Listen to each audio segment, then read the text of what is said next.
Maeve Kennedy, who is the daughter of Kathleen, who was able to be here today. She'll be around later on. But please welcome Maeve Kennedy.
Carrie was a quarter of a century younger. And look any older today, 25 years later. She had the energy and the commitment to her father's legacy that human rights should be enjoyed by every man, woman, and child, not only in this country, but across the globe. And that was her motivation in the work that she began 25 years ago, and that she's continued as much as anyone in this country to defend human rights for every person in the world. And so we're deeply indebted to her for her work, and I'd like to introduce her to you now, Kerry Kennedy.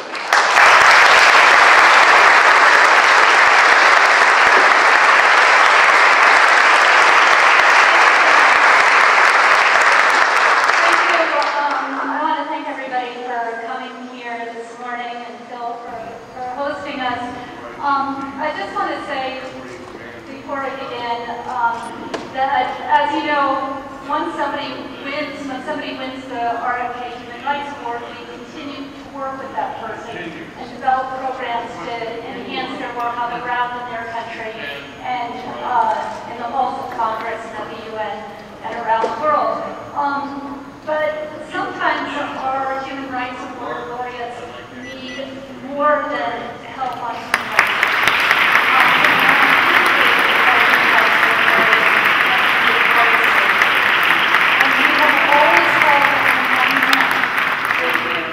Heart surgeon, one of the leading heart surgeons in the world, and he's from Guatemala. And he, over the last 25 years, has done this 3 times. Last year, he became vice president of Guatemala, and we're so happy that vice president of Guatemala.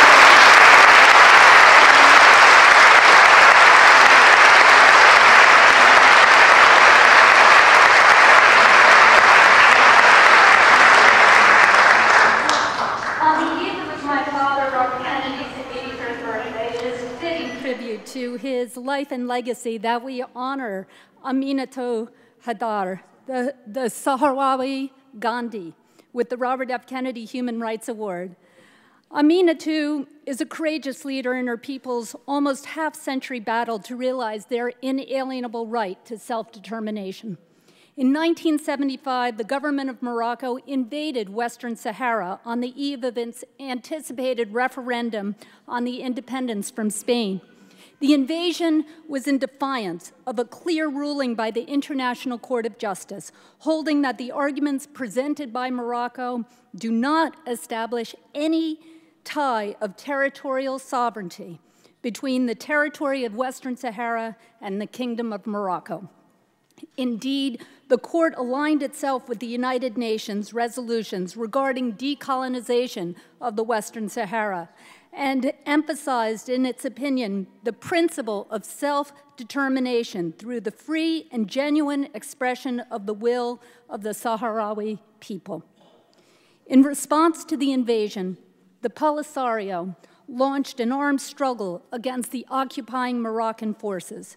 The Polisario established the Sahrawi Arab Democratic Republic in February 1976, which has subsequently been recognized by numerous countries and is a full member state of the African Union. Most of the indigenous Sahrawi people fled the Moroccan troops and went into near permanent displacement, primarily in Polisario-run refugee camps in Algeria.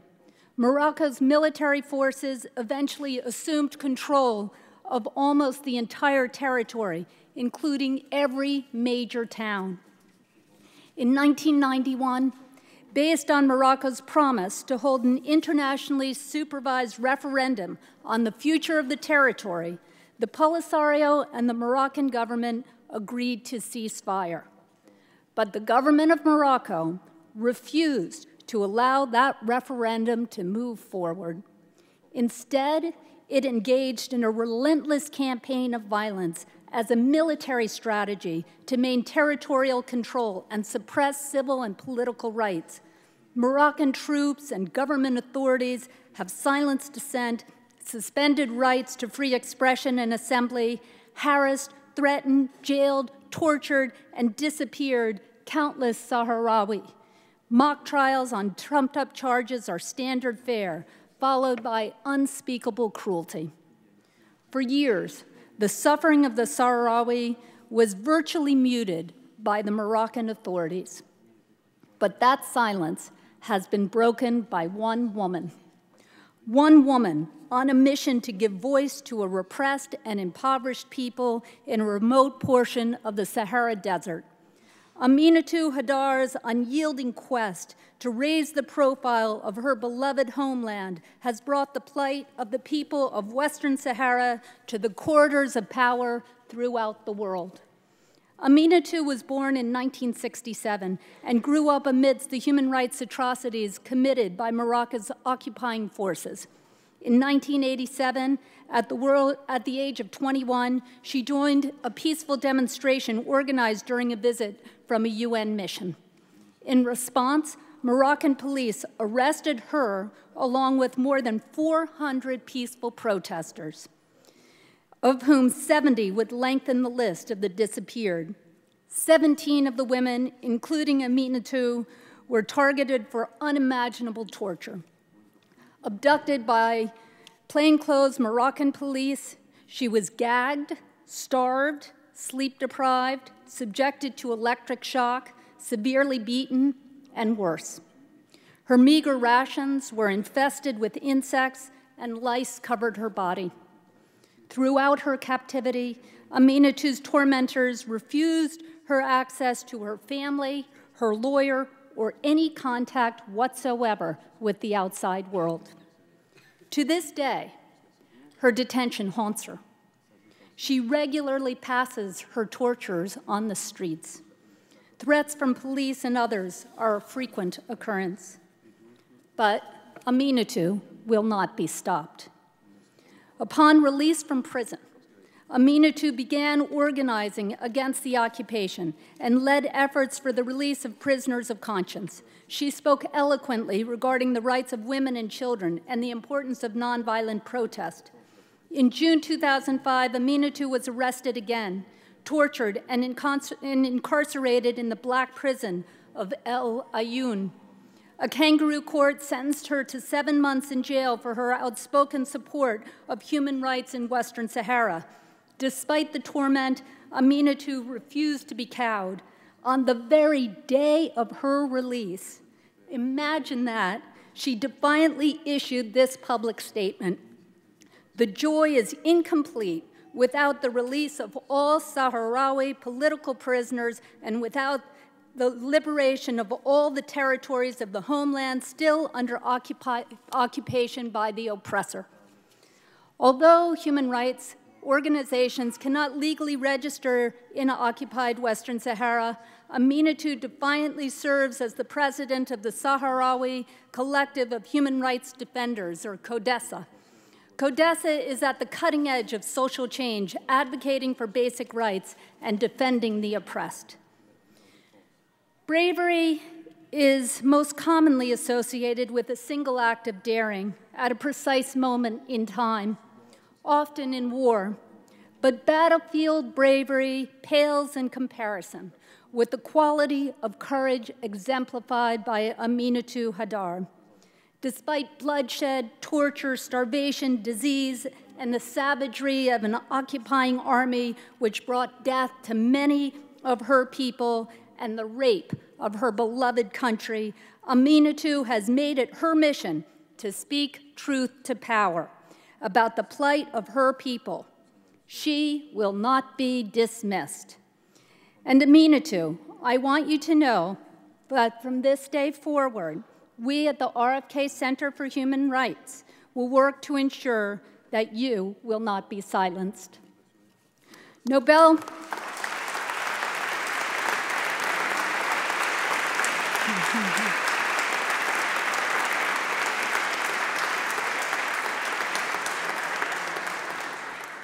Peace Prize winner and Holocaust survivor Elie Wiesel says that the opposite of love is not hate. The opposite of love is indifference. For years, indifference has characterized the international community's posture toward the Western Sahara. But Aminatou's love for her people is so affecting and her words so full of truth and promise that she may yet turn the tide of history itself and renew our faith that good ultimately triumphs over evil. When Robert Kennedy talked about youth as the world's hope, he must have had someone like Aminatou in mind. He said, "The cruelties and obstacles of this swiftly changing planet will not yield to obsolete dogmas and outworn slogans. It demands the qualities of youth, not a time of life, but a state of mind, a temper of the will, a quality of imagination, a predominance of courage over timidity, and the appetite for adventure over the love of ease."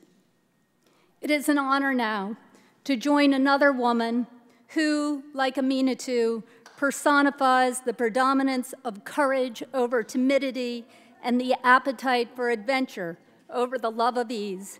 Please welcome Ethel Kennedy as she presents the Robert F. Kennedy Human Rights Award to Aminatou Haidar.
Thank you, Carrie, and our laureate for those moving words and the moving ceremony, and Ethel. I want also, before introducing Senator Leahy, to say that we have wonderful staff at the center, and it's led by Lynn Delaney, who is our executive director. Lynn, thank you for all that you do. You're the best.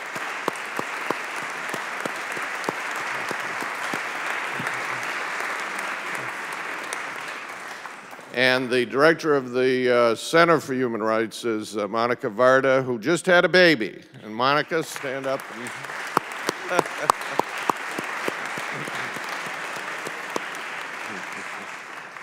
Today's award ceremony marks that beginning of a very close partnership, what will be a close partnership between the center and Aminatou Haidar.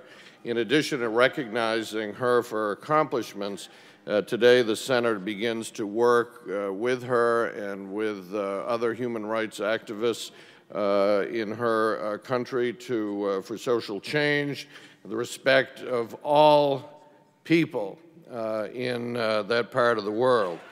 Through its partnership with her, the RFK Center will continue Robert Kennedy's legacy of confronting obstacles to the equality of justice and human rights around the world. In 1966, Robert Kennedy said that we must recognize the full equality of all of our people before God, before the law, and in the councils of government.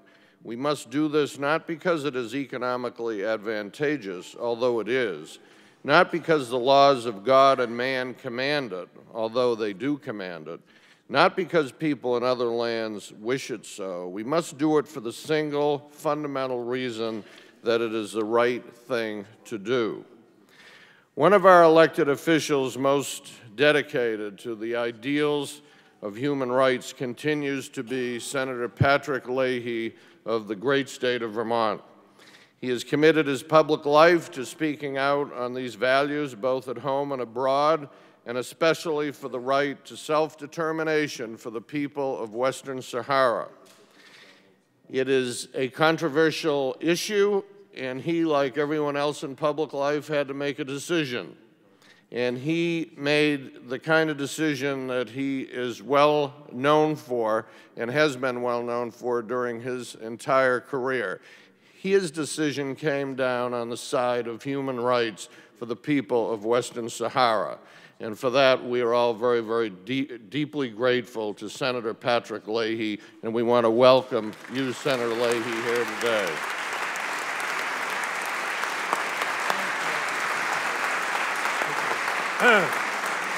Thank you. Thank you. No, it's fine. Thank you. Thank you very much. Bill, thank you for that very kind and overly generous introduction. But I also want to thank you, Ethel, my dear friend of all so many, many years, and Carrie and the Robert F. Kennedy Center for Justice and Human Rights for inviting me to speak here today. I know my wife Marcella and I feel that it's an honor to stand in for my good friend Senator Ted Kennedy, who has been and continues to be such an eloquent force for human rights, not only in this country, but from around the world. And whether Ted is reminding us of our moral obligation to provide a safe haven for Iraqi refugees, or leading the fight in Congress against apartheid in South Africa, or championing the cause of political prisoners in China, Senator Kennedy has led the way on the most important human rights issues of our time. It's actually a very remarkable record that the rest of us in Congress should try to emulate. This is especially important today, after the scandals of Abu Ghraib and Guantanamo, which has so sullied America's international reputation. And as the new Obama administration and the Congress work together to reintroduce America to the world, we have to reaffirm our unequivocal denunciation of the use of torture and our commitment to human rights.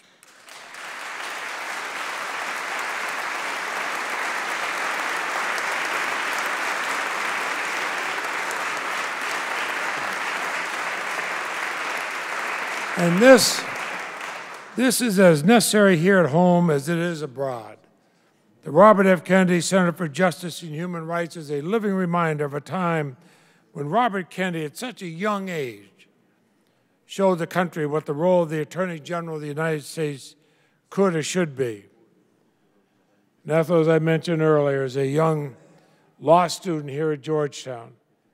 I remember as though it was yesterday the day then Attorney General Robert Kennedy invited me into his office to ask if I might be willing to consider a career in the Department of Justice. And he was not just the Attorney General for the President or the administration, and not just the Attorney General for those of privilege and power. No, he was the Attorney General for upholding the law for all Americans. Now, that principle has been trampled on shamelessly during the past 8 years. It must never happen again in this country.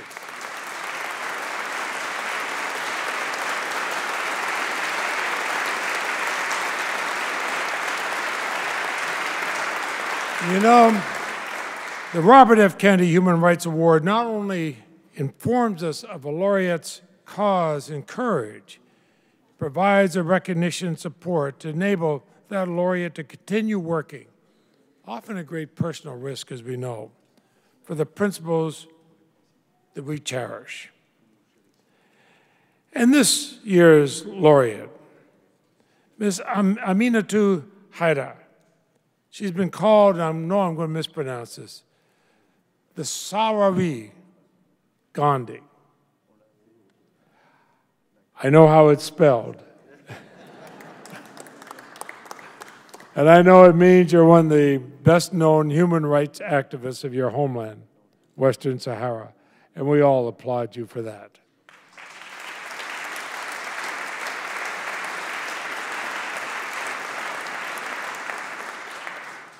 What a personal story, so inspirational at the same time, so tragic.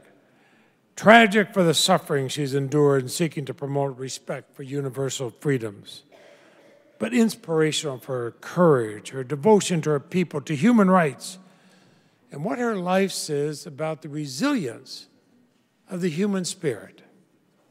Her commitment to nonviolence began as a young university student when she saw the abuses of the Moroccan security forces. And Carrie, you described it so well about what happened in 1987 when she was imprisoned and tortured. Why? Because she dared to speak out, a right that we Americans take for granted, but so often are not available to others. For 4 years, she was disappeared. During the entire time, she was blindfolded, totally cut off from her family, the outside world, her health permanently damaged. After her release in 1991, she described herself as a ghost, a living dead, a young woman back from a kind of hell that bears no name. And as the poet Muhammad Ebnu wrote, "And we still wait for a new dawn. We still wait to begin again." Ms. Haidar has resumed her work to call attention to the denial of human rights in Western Sahara. And then in June of 2005, when Ms. Haidar was again arrested, again beaten, again injured, again arbitrarily detained, she did not give in to either anger or worse yet, despair. And it says she and a group of 37 other political prisoners held a 51-day hunger strike in an effort to obtain more humane prison conditions and investigations into allegations of torture and the release of political prisoners. For 7 months, she was separated from her 2 children. She knew nothing of their fate. Now, those of you like Marcel and I who are both parents and grandparents, you can only imagine how agonizing that had to be, and for her children as well. But she gained international renown as a dedicated and determined human rights defender. She was adopted by Amnesty International as a prisoner of conscience. She gained the support of other human rights organizations, and also the European Parliament. The United Nations High Commissioner for Human Rights conducted an assessment in the Western Sahara that found serious human rights abuses and concluded the right to self-determination for the people of Western Sahara must be ensured and implemented without further delay.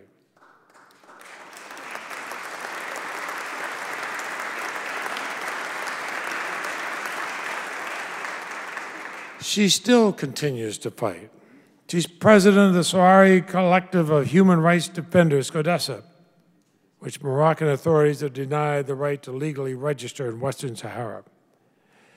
But her courage to speak out has provided other Sahrawi women the restraint to talk publicly about their own suffering, including those who have been victims of the unspeakable crime of rape. Her humility, despite her importance in the human rights movement in Western Sahara, may be one of the reasons why she's so revered. Another undoubtedly is her unwavering commitment with grace and honesty, with bravery as her strongest tool to end the abuse suffered by her people. A colleague of hers perhaps said it best: she is neither a polemist nor an ideologue, but simply a woman who has seen and experienced too many abuses to remain quiet anymore. Over the years, following Senator Ted Kennedy's lead, I and other members of Congress have called for a referendum on the future of Western Sahara. The right to self-determination is one that the founding fathers of our country recognized as both just and necessary.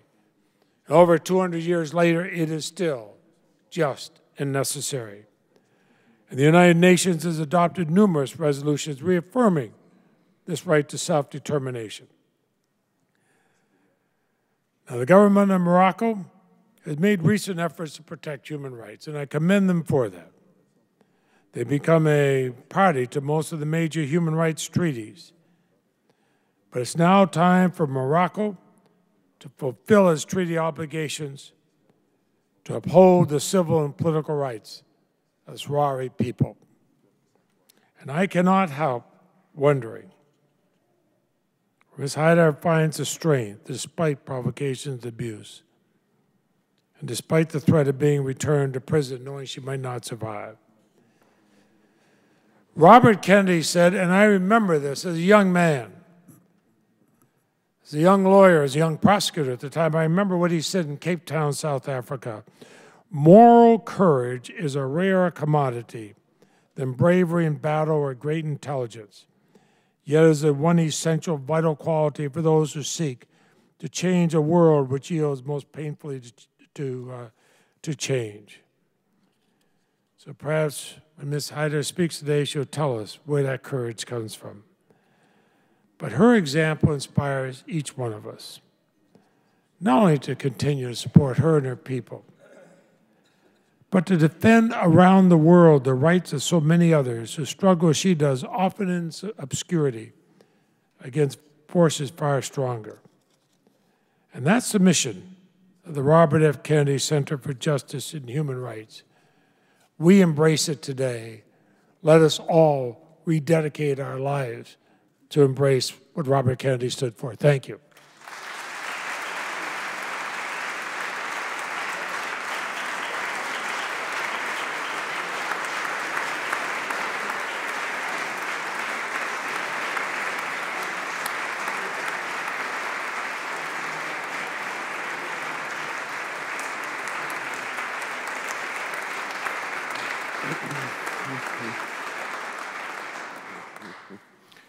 Thank you, Senator. Thank you for all that you do, joining with Senator Kennedy on this very, very important issue. It's now my great honor to introduce, in Senator Leahy's appropriate words, the Gandhi of Western Sahara, our laureate, a woman who embodies both moral and physical courage. Please welcome Aminatou Haidar. Thank you so much.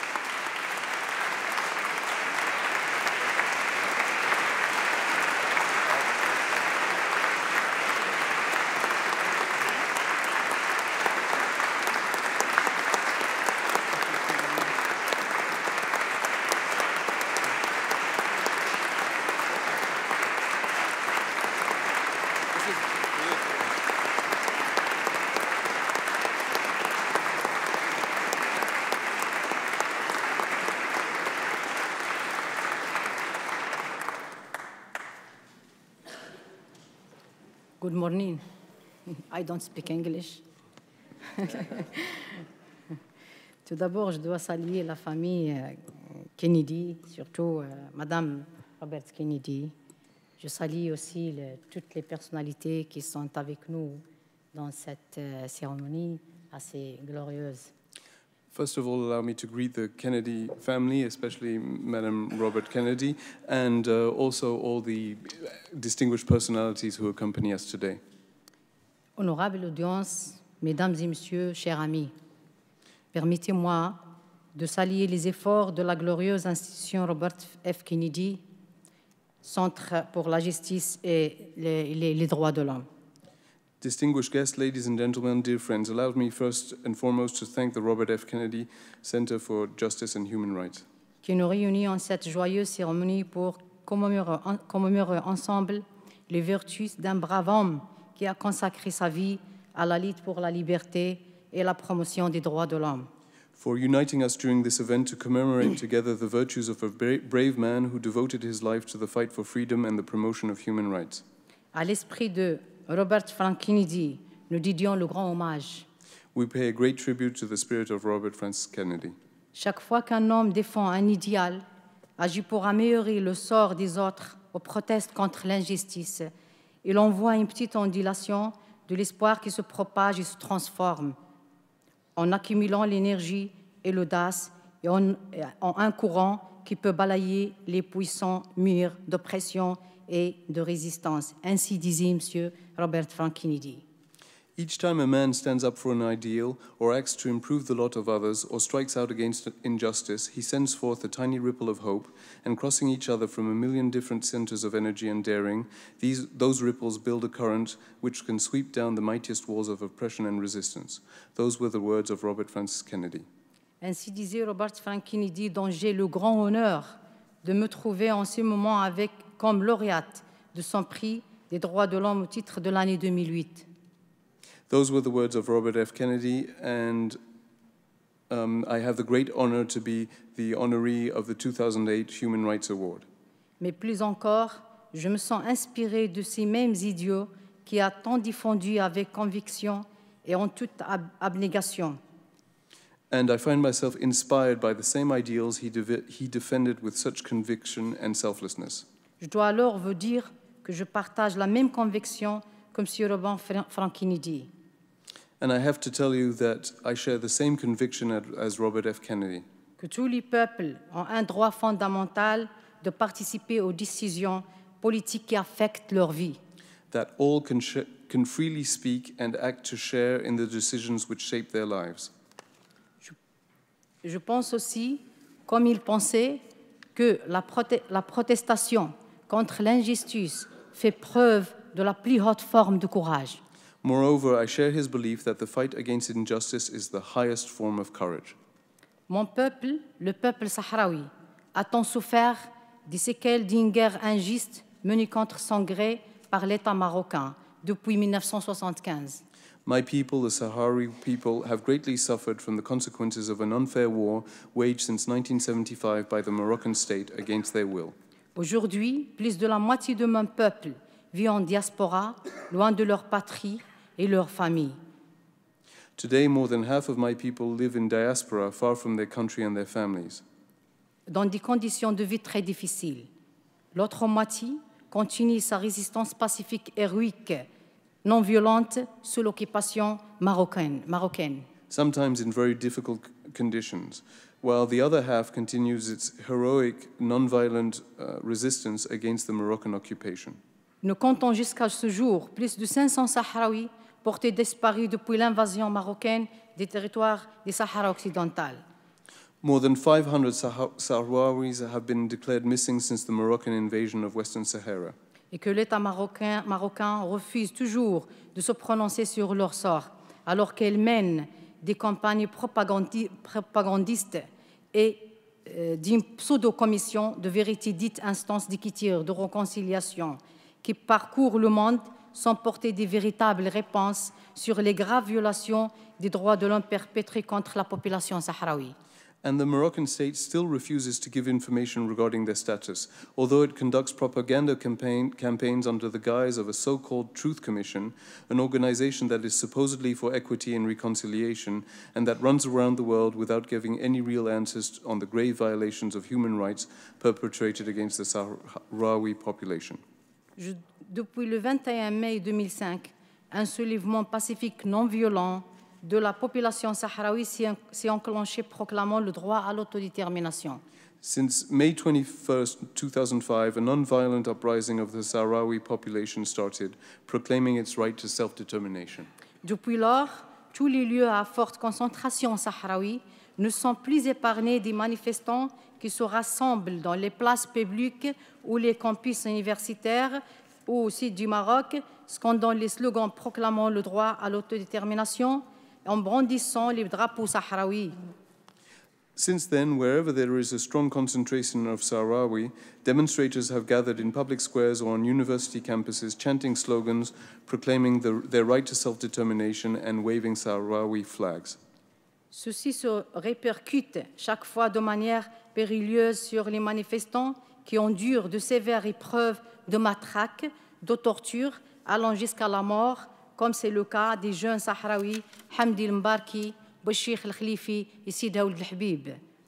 This is always dangerous for the demonstrators who risk being hit by police batons or even torture, which sometimes leads to death, as was the case of 3 young Sahrawis, Hamdi El-Mbarki, Bouchir El-Khlifi, and Sidi Ould El-Habib. ou en purgeant de lourdes peines d'emprisonnement allant jusqu'à 15 ans, comme c'est le cas du défenseur sahraoui des droits de l'homme Yahya Mohamed El-Hafdi Azza. Or leads to imprisonment for up to 15 years, as is the case of the Sahrawi human rights defender Yahya Mohamed El-Hafdi.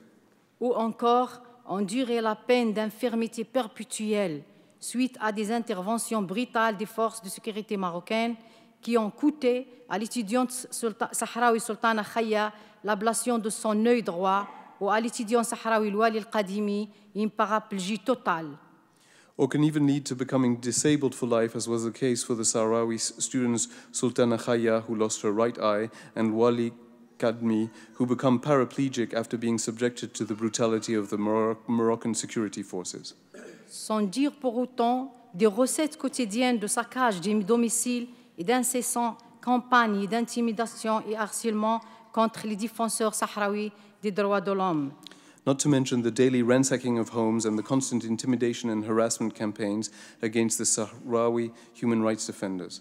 Allant de l'arrestation pour motif d'activisme des droits de l'homme, voire la révocation des postes de travail ou l'interdiction du libre déplacement et d'expression, mais aussi plus grave, l'interdiction systématique de former des organisations des droits de l'homme. Including arrests on the grounds of human rights activism, the loss of jobs, the prohibition of free movement, and more importantly, the systematic prohibition to form human rights organizations. En l'occurrence, le collectif des défenseurs sahraouis des droits de l'homme, CODESA, dont je fais présidente et qui est toujours interdit par l'autorité administrative marocaine. Human rights organizations such as the Collective of Sahrawi Human Rights Defenders, CODESA, of which I am president and which is still banned by the Moroccan administrative authorities. À de tels sorts s'affronte aussi l'Association sahraoui des victimes des violations des droits de l'homme, ASVDH.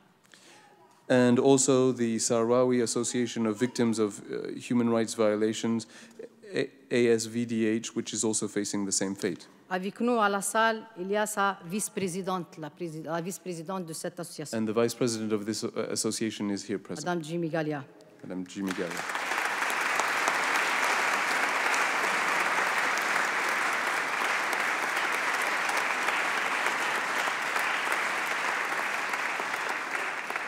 Elle aussi, c'est une ex-disparue. Elle était avec moi. Elle a partagé avec moi la même cellule de 4 ans. She also was one of the persons that was forcefully disappeared. We actually shared the same cell once upon a time. Et il y a une autre qui s'appelle Fatma Ayash. Elle est la vice-présidente de la section l'AYON de l'AMDH, l'Association marocaine des droits de l'homme. Elle aussi, elle était avec moi à la... And this lady is the vice president of the Human Rights Association, and she was also with me in prison. Elle était la plus petite avec nous. Elle avait justement 17 ans. She was the youngest one there. She was only 17 at the time. Mesdames et messieurs, en tant que femme sahraoui, victime de la répression marocaine, de la disparition forcée et de la détention arbitraire, et aussi en tant que défenseur des droits de l'homme, je confirme que la situation des droits de l'homme au territoire occupé du Sahara occidental est aujourd'hui dramatique et alarmante. Il ne cesse de se détériorer jour après jour. Ladies and gentlemen, as a Sahrawi woman victim of the Moroccan repression, subjected to forced disappearance and arbitrary detention, and also as a human rights defender, I reaffirm today that the current situation of human rights in the occupied territories of Western Sahara is tragic and continues to deteriorate on a daily basis. Je témoigne aussi que les populations sahraouies sont en détresse. J'en appelle à la protection de leurs droits élémentaires. Et il est urgent et impératif d'accentuer les efforts et d'intensifier le travail pour mettre fin à notre souffrance. I bear witness to the distress of the Sahrawi population and call for the protection of their basic rights. It is urgent, it is imperative to renew efforts and intensify the work required to put an end to our suffering. Honorable audience, il est de notoriété que le coût du conflit au Sahara occidental porte lourdement et conjointement sur la prospérité des deux peuples, sahraouis et marocains en premier lieu, mais porte aussi la grande atteinte aux aspirations tant exprimées des peuples maghrébins. Distinguished guests, it is widely known that the Western Sahara conflict primarily affects the prosperity of both the Sahrawi and the Moroccan people, but it also affects the rest of the Maghreb and the hopes of its people. Il est temps alors pour alléger les souffrances indicible que cette situation engendre pour les populations. Ne serait-il pas juste que le peuple sahraoui bénéficie d'une protection internationale face à la répression féroce dont il est victime? The time has come to put an end to the unbearable sufferings that this situation is creating for the population. Shouldn't the Sahrawi people, in all fairness, benefit from an international protection against the cruel repression that they are being subjected to? Jusqu'à quand gardera la société internationale l'attitude déplorable d'assister en toute tranquillité à de pareilles formes de domination étrangère qui altèrent nuisiblement au droit inaliénable du peuple à l'autodétermination? Il est souhaitable tout de même de tenir de sincères engagements qui accélèrent le processus conduisant à l'autodétermination.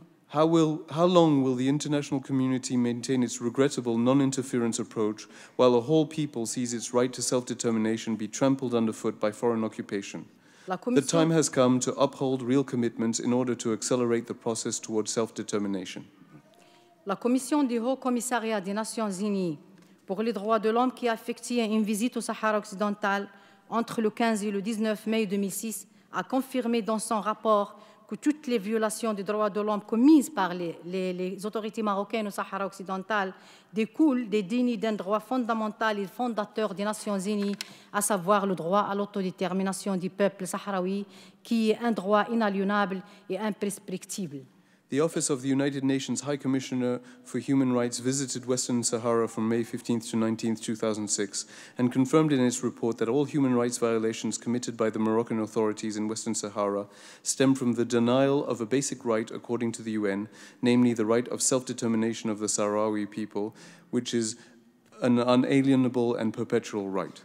Mesdames et messieurs, depuis peu de temps, les négociations entre les dirigeants sahraouis et marocains ont franchi un quatrième rang à Manhast sous les auspices des Nations Unies et on s'attend à un cinquième. Mais le pressentiment qui règne auprès des Sahraouis, voire les milieux les plus optimistes, que ces discussions ne semblent pas aboutir et ceci malheureusement provoque le désappointement et le désespoir. Ladies and gentlemen, a fourth round of negotiation between Sahrawi and Moroccan leaders recently took place in Manhasset under the auspices of the United Nations, and a fifth round is expected. However, the prevailing feeling among the Sahrawi people, even the most optimistic, is that these discussions seem to remain unsuccessful, which unfortunately gives rise to disappointment and lack of hope in the Sahrawi people.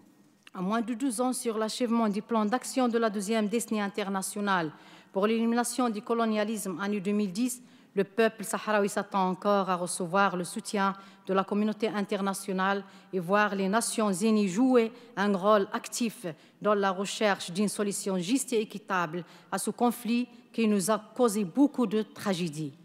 Less than 2 years from the deadline for the completion of the plan of action of the Second International Decade for the Eradication of Colonialism, which was set in 2010, the Sahrawi people are still expecting to receive the support of the international community and to see the United Nations play an active role in seeking a just and equitable solution to this tragic conflict.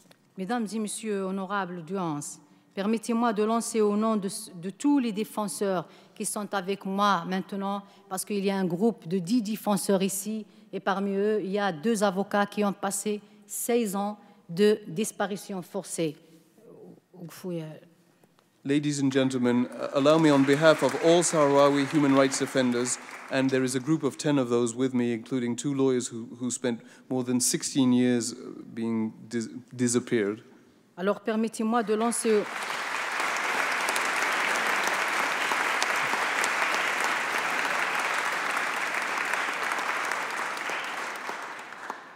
Alors, permettez-moi de lancer au nom de tous ces défenseurs sahraouis des droits de l'homme, au haut de cette tribune, un appel pressant à toute la communauté internationale et surtout aux États-Unis américains d'ouvrir massivement pour la protection des citoyens sahraouis sous l'occupation marocaine. Allow me, as I stand here on behalf of all Sahrawi human rights defenders, to urgently call upon the international community, and particularly the United States, to do all they can for the protection of the Sahrawi citizens under Moroccan occupation. Et je tiens à saisir l'occasion pour vous rappeler qu'une quarantaine de prisonniers politiques sahraouis, parmi eux des défenseurs des droits de l'homme, sont aujourd'hui derrière les barreaux. dans les prisons du Maroc et à la prison noire de l'Aïn occupée. Elle se trouve dans une situation de conditions incarcérales très déplorables. I would like to take this opportunity to remind you that about 40 Sahrawi political prisoners, among them human rights defenders, are still behind bars in Moroccan jails and in the infamous El Ayoun prison. They are living in deplorable conditions. Ils sont maltraités et privés de leurs moindres droits. Leur crime, c'est avoir revendiqué le respect des droits d'autodétermination de leur peuple. They are being mistreated and deprived of their basic rights. Their only crime is to have defended the rights to self-determination of their people. Ces prisonniers ont besoin de notre appui, de notre solidarité et de notre soutien pour qu'ils recouvrent leur liberté. These prisoners need our support and solidarity so that they can find their freedom. Mobilisons-nous alors donc pour leur liberté immédiate et pour la révélation du sort des autres Sahraouis disparus depuis 1976. Let us therefore together demand their immediate release and demand information on the fate of the Sahrawi missing since 1976. Honorable audience, pour finir, je me trouve une deuxième fois attiré par les aspirations de M. Robert Frank Kennedy, qui croyait à ce que le rôle des États-Unis d'Amérique se transforme par son influence dans le monde pour instaurer la paix et la justice. Disait-il aussi. Distinguished guests, in conclusion, I find myself once again reminded of the hopes of Robert Frank Kennedy, who believed that the influence enjoyed by the United States in the world should be used in support of peace and justice. He said, and I quote, Le grand défi des Américains est de maintenir la fidélité à la vérité, de garder fidélité à la liberté en tant que valeur humaine de base et garder dans nos cœurs et nos esprits la tolérance et la confiance mutuelle. The great challenge to all Americans is to maintain loyalty to truth, to maintain loyalty to freedom as a basic human value, and to keep in our hearts and minds the tolerance and mutual trust. Enfin, permettez-moi de dédier ce prestigieux prix aux prisonniers politiques sahraouis, aux victimes de la répression marocaine et aux défenseurs sahraouis des droits de l'homme qui rendent une tâche noble en donnant beaucoup de sacrifices pour défendre les droits des autres. Finally, I would like to dedicate this prestigious award to the Sahrawi political prisoners, the victims of the Moroccan repression, and to the Sahrawi human rights defenders who are performing a noble task and enduring innumerable sacrifices in defending the rights of others. Vive la paix, vive la solidarité, vive l'amitié. Long live peace, long live solidarity, long live friendship.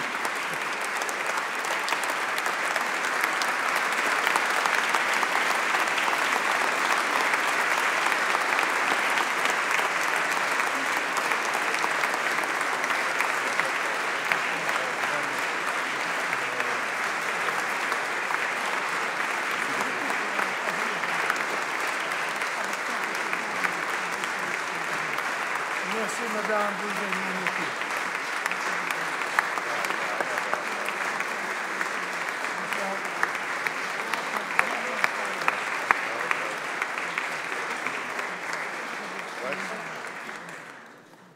Aminatou has given us a challenge for change in the Western Sahara, and I would point out that all of us here can become involved by going to our website at www.rfkcenter.org to join in the call for the release of the political prisoners.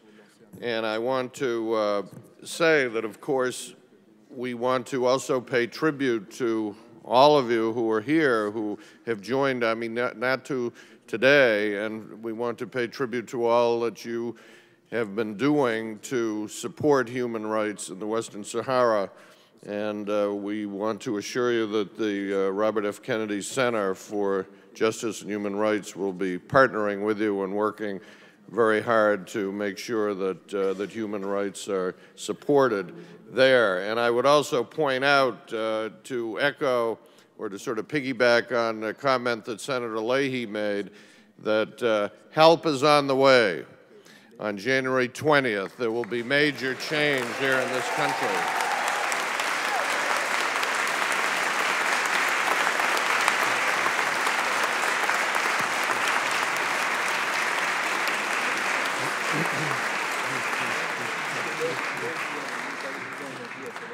Next Thursday would have been Robert Kennedy's 83rd birthday. As we honor Aminatou today for living out Robert Kennedy's legacy, we're reminded of just what that legacy remains. Arthur Schlesinger, whom we lost last year, who was without doubt our leading American historian, once said that Robert F. Kennedy was a man of passionate conviction, carrying a message of change and for the forlorn and dispossessed of America and around the world, a message of hope. After hearing stories of torture and abuse, we must remember above all to maintain hope and be reassured by Robert Kennedy's clarion call for change. Robert Kennedy used to end speeches from time to time during that great presidential campaign of 1968. Wasn't this latest one kind of reminiscent of that 1968 campaign in terms of how moving and passionate and emotional it was? But he used to like to quote Alfred Lord Tennyson, "Come, my friends, 'tis not too late to seek a newer world." And he would add, "That's what I dedicate my life to."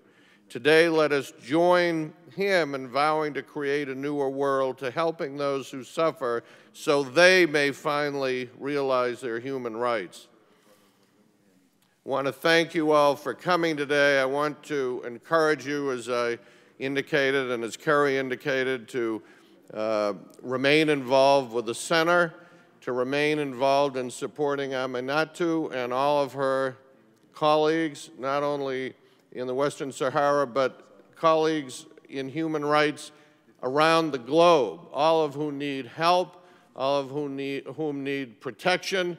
And there will be an American administration beginning in January that will promote and support human rights for every man, woman, and child, not only in this country but around the globe. And won't that be a refreshing and welcome change for all of us?